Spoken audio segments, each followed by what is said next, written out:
So what I have for you today is the distributive property, and along with that comes combining like terms. So we'll take a look at what that looks like. If you need extra help on this topic, it is from section 1.7 in your textbook, so you could definitely take a look at that. So what the distributive property tells me, based on PEMDAS or GEMS, I'm supposed to simplify what's happening inside the parentheses first. Any grouping symbols are to be done first. But what if I have a problem like number 1, where I can't combine x minus 6? I can't do anything with that. So I want to have other options, and that's what the distributive property allows me to do, is distribute in that term on the outside to say, hey, this expression, AB plus AC, is equivalent. So if by doing that, you're now able to move through the problem more, fabulous. So that's what we're going to do. So we'll start with an easy example. I'm going to distribute in my 3. You'll see me do these arrows. You probably won't want to do the arrows, but I really urge you to do them. You don't make mistakes when you're doing the arrows. Students with the distributive property, it's a very easy concept, but because of that, when you rush, you leave things out, and those arrows ensure that you won't leave out steps.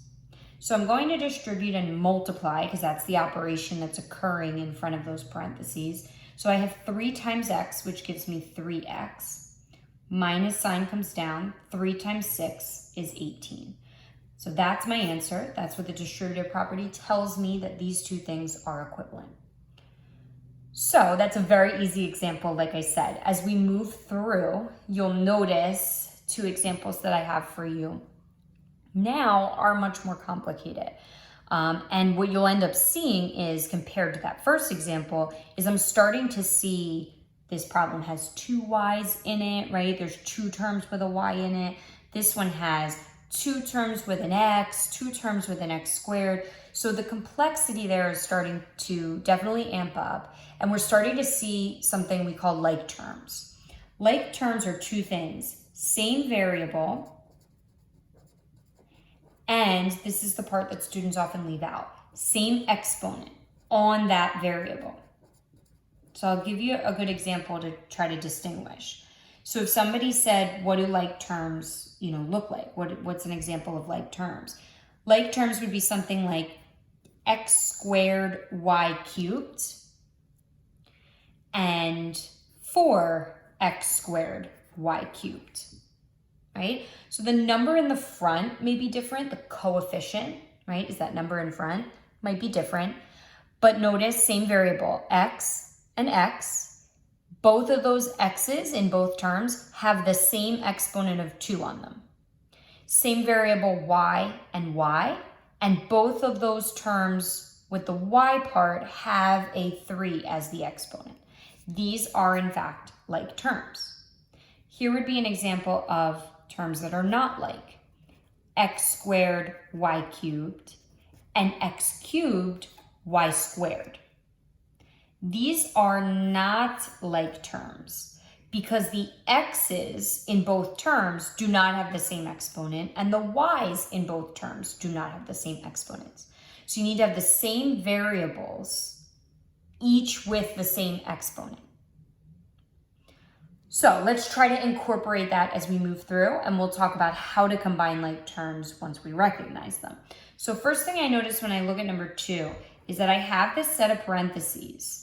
So I'm going to distribute that 3 in. I can't combine what's inside the parentheses. I can't do GEMS by simplifying up what's inside those grouping symbols first, because 4x minus 2y doesn't simplify. They are not like terms.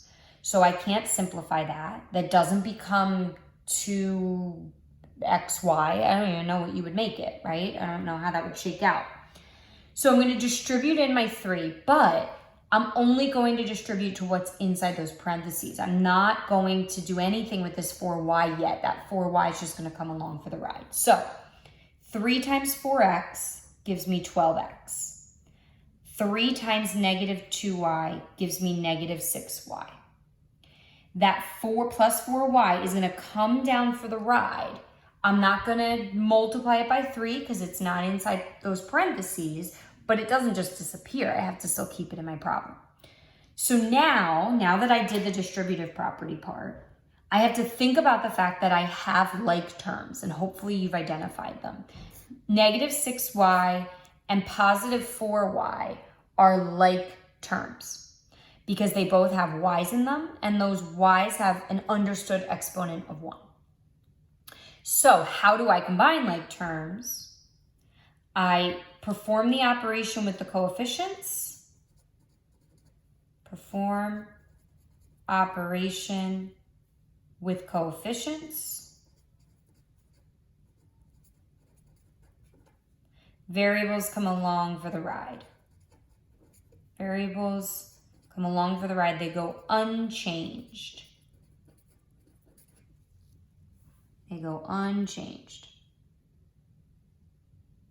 So I'm going to bring down my 12x because that doesn't have anything to combine with. There's no other x term. So I have negative 6y and positive 4y. So negative 6 and positive 4, if I add those together, I get a negative 2. And then the y comes along for the ride unchanged.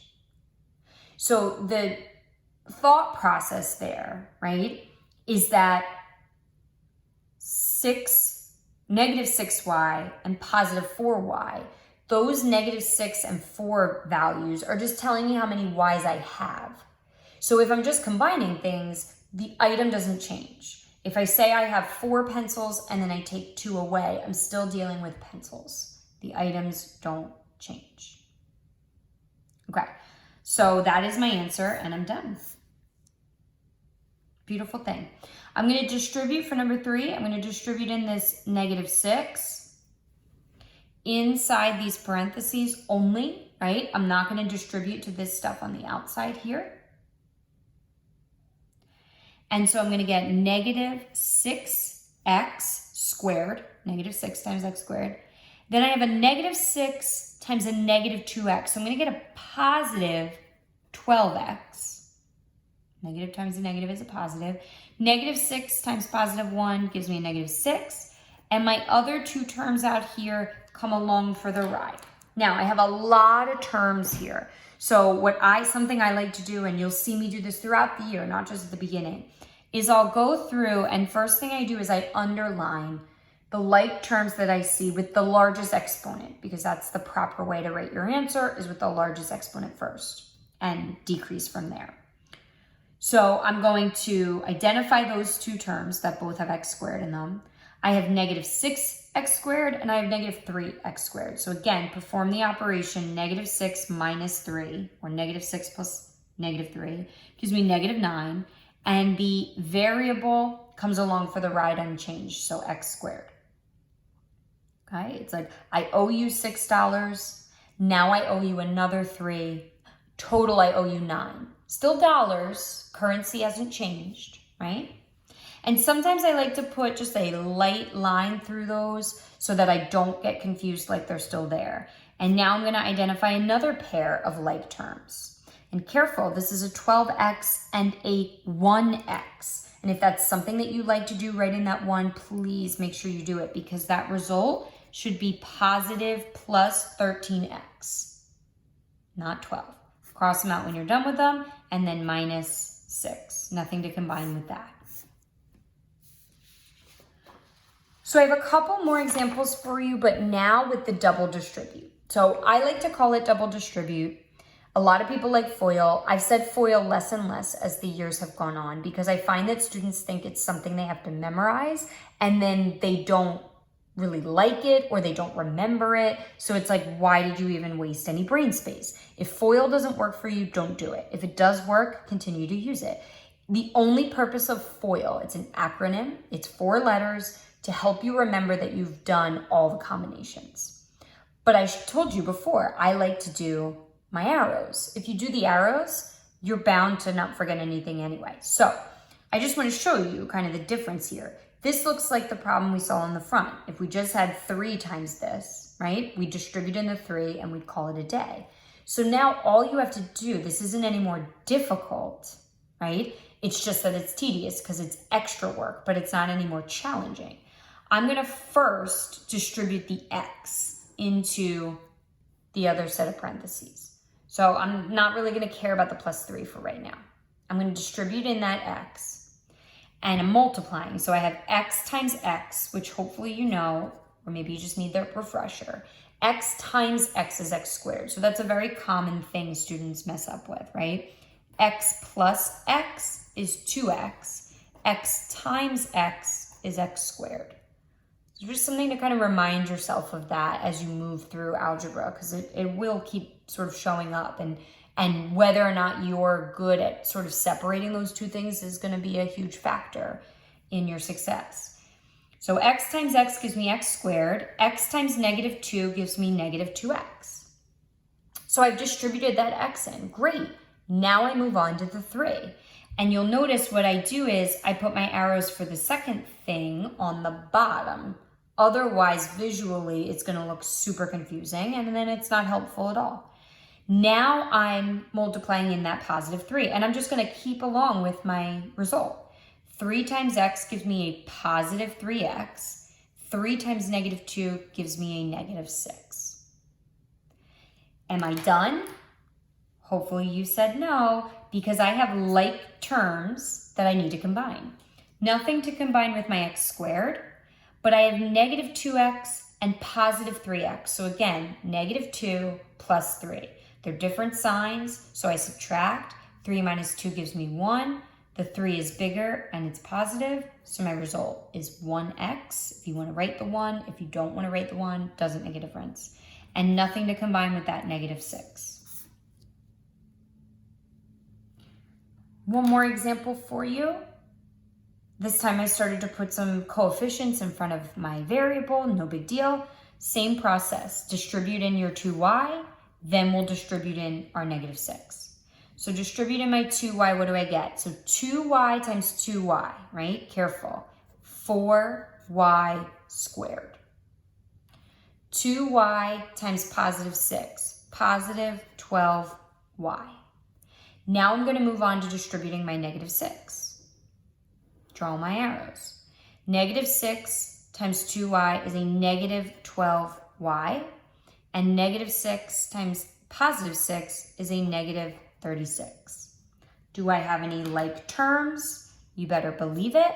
And what's really cool about this example, and this is why I included this one, what's 12y minus 12y? They cancel. You can think about it a lot of ways. I have 12 pencils in front of me. I take 12 away. How many do I have left? None. I have $12. I give you $12. How much money do I have left over? None. It disappears. It goes away. So all I have left is my 4y squared minus 36.